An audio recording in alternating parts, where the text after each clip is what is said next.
The Salomon case reinforced the principle that limited liability companies are separate legal entities from the people that own them. In this video, I will outline the logic of the courts and explain why the failure of the legislature led to the court's decision. The Companies Act 1862 stated that companies had to have 7 shareholders. If the conditions of the legislation were properly observed, shareholders could not be financially pursued in their individual capacity for the debts of that company. Salomon incorporated his business in accordance with the Act. He held 20,001 shares and 6 members of his family held 1 share each.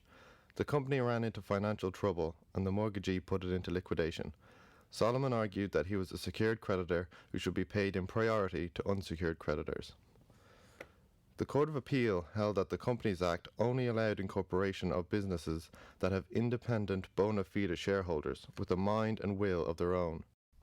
This meant that each shareholder had to be completely independent and hold no influential position over another. Overturning this decision, the House of Lords found in favour of Mr. Salomon. Lord Macnaghten found that there was nothing in the Act requiring that shareholders be independent of each other. The lower courts had introduced requirements over and above those actually specified in the law.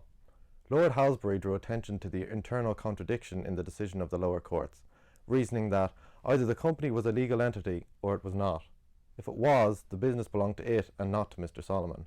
If it was not, there was no person and no thing to be an agent at all, and it is impossible to say at the same time that there is a company and there is not. The judgment by the House of Lords meant that small one-man businesses could incorporate by dummying 6 additional shareholders. Everyone was entitled to limited liability. The power this conferred on businesses and subsequently the impact it could have was summed up by Edward William Cox. You are permitted to incur debts without limit, but to prescribe your own limit for payment of them. You may invest £20 and trade to the amount of £250,000.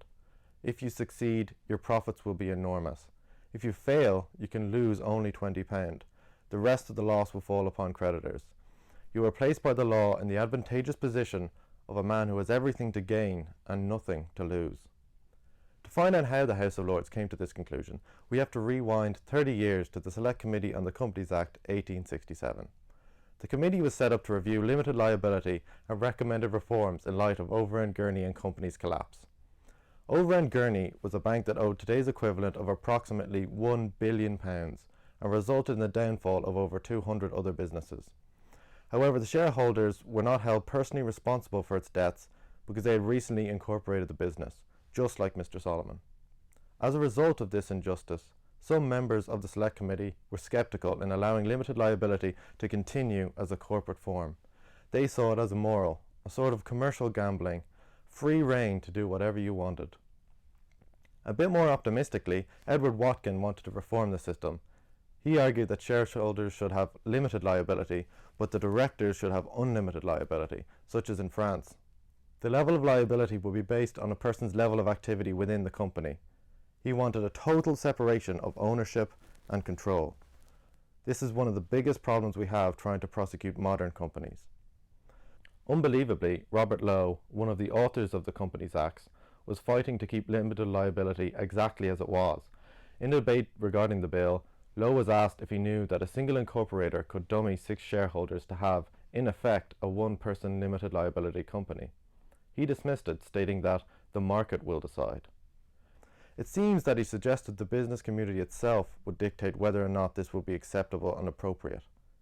The committee concluded without introducing any meaningful reforms.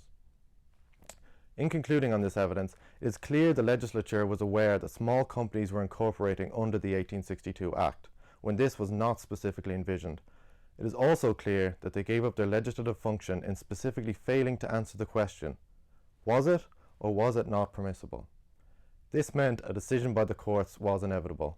It came in the form of Salomon. This landmark case secured the right for small businesses to incorporate, paved the way for the most dominant British business form, and established a fundamental base of modern company law.